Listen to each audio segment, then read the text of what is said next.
Bonjour à tous, bienvenue. Aujourd'hui je suis de nouveau sur la côte, là en Normandie. Je fais des photos à la mer. En 2018 j'ai entamé un projet qui s'appelle Portrait d'un littoral, que j'ai un peu délaissé depuis quelques mois parce que j'étais parti sur d'autres thématiques, d'autres projets. Et en ce moment j'ai envie de reprendre ça un petit peu, donc voilà, là, je vais faire des photos aujourd'hui avec un appareil moyen format.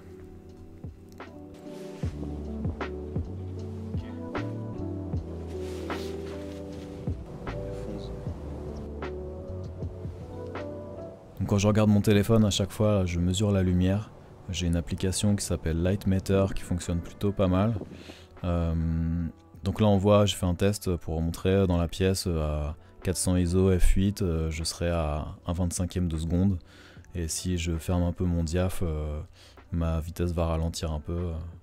Donc voilà, c'est tout simple.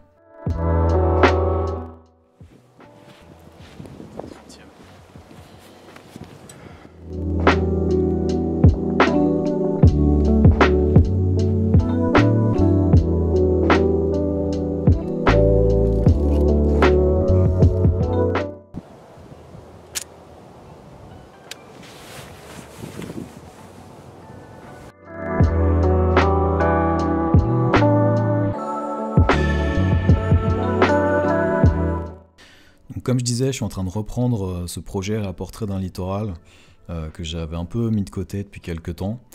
J'ai envie d'en dire un peu plus parce qu'au-delà du projet, ce que je trouve intéressant, c'est de parler de l'évolution d'un projet au long cours. Voilà, expliquer comment ça se passe quand on mène un projet sur plusieurs mois, plusieurs années. Il y a forcément des périodes de doute, forcément des périodes où on a envie de faire autre chose, d'autres projets. Ensuite on a envie d'y revenir, donc on y revient, mais quand on y revient il y a d'autres questions qui se posent. Est-ce que j'ai envie de reprendre exactement de la même manière, avec le même process, etc. Ou est-ce que j'ai envie de faire évoluer un petit peu les choses, mes prises de vue? Est-ce que je teste d'autres choses? Mais si je teste d'autres choses, est-ce que ça va pouvoir s'intégrer dans le travail initial? Donc c'est vraiment beaucoup de questions à se poser. Et c'est le genre de sujet dont j'ai envie de parler sur la chaîne aussi, des réflexions sur la démarche d'auteur, etc.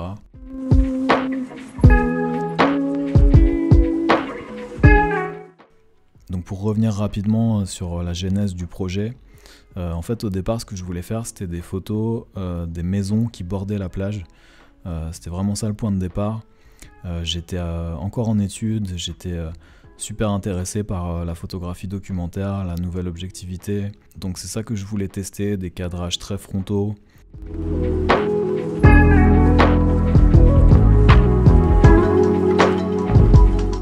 Et en fait ce qui s'est passé c'est que mon regard s'est détourné naturellement de ces maisons vers le paysage, vers les lumières que j'avais. J'y allais souvent tôt le matin ou tard le soir, donc j'avais des lumières assez incroyables. Et donc c'est devenu un univers un peu onirique, avec des personnages, des silhouettes qui regardent le paysage. Donc voilà, c'est vraiment devenu autre chose que ce que ça devait être à la base.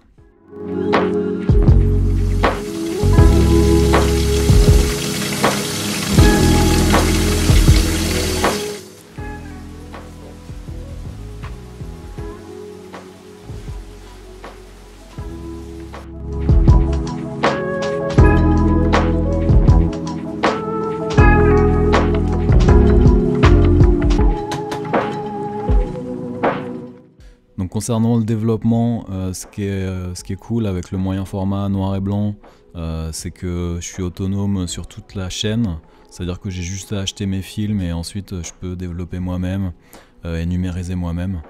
Donc c'est pas mal, ça permet de vraiment être autonome et faire des économies en plus.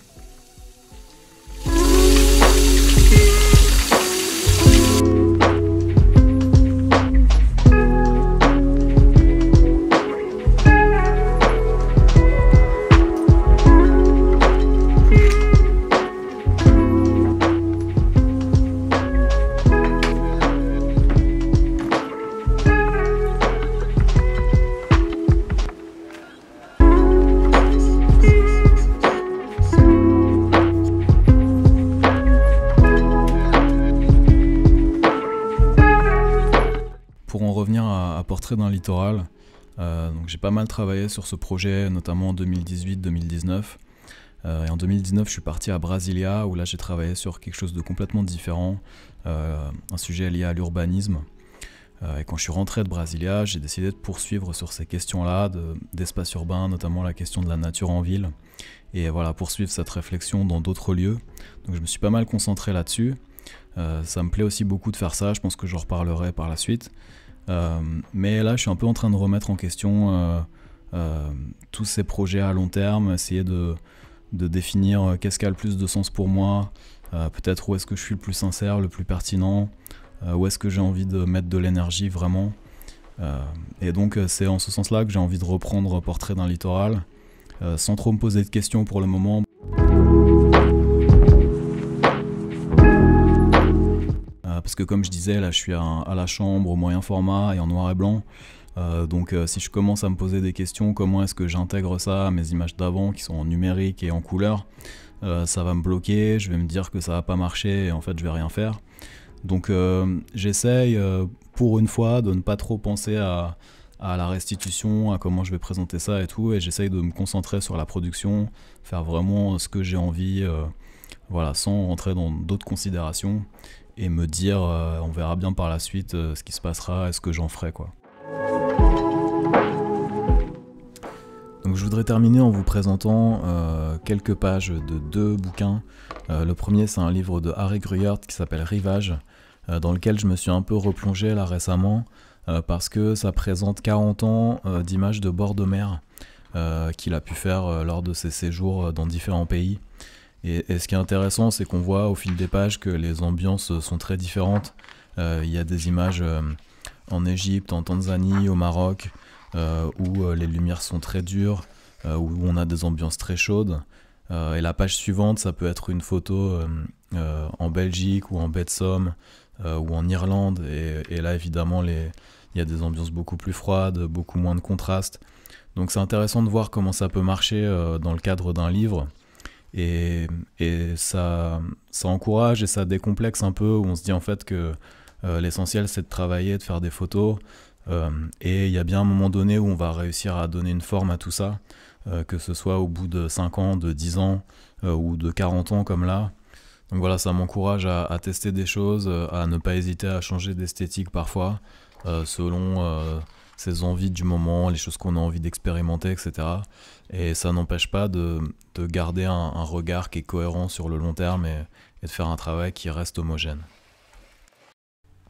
Et le deuxième, c'est un livre de Philippe Bigard qui s'appelle Terre froide. Il a photographié un archipel au-dessus de la Norvège, du côté du Groenland. Et ça m'intéresse plutôt d'un point de vue visuel, parce que j'ai l'impression que c'est du moyen format 6:9. J'en suis pas sûr, mais c'est l'impression que ça donne. C'est du noir et blanc. Donc voilà, visuellement c'est assez intéressant pour moi de voir comment il peut gérer ses contrastes, etc. Il y a des noirs très profonds. J'aime plutôt bien l'esthétique. C'est pas ce que je préfère normalement sur le papier, mais quand c'est bien fait comme ça, je trouve ça super beau. Ça peut évoquer aussi des photographes comme Ansel Adams, comment photographier des grands espaces.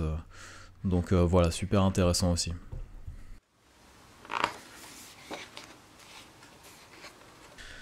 Voilà, donc je m'arrête là pour aujourd'hui. Merci à tous d'avoir regardé jusqu'au bout. N'hésitez pas à vous abonner. Je pensais pas avoir à dire ça une fois dans ma vie, mais je sais que c'est important pour gagner en visibilité, pour le référencement, etc. Donc si ça vous plaît, n'hésitez pas à le faire savoir, à me filer un petit coup de main en mettant un commentaire ou un like ou quoi que ce soit. À discuter avec moi aussi si vous voulez. Et puis moi, j'ai déjà commencé à travailler sur la prochaine vidéo, donc je vous dis à très bientôt.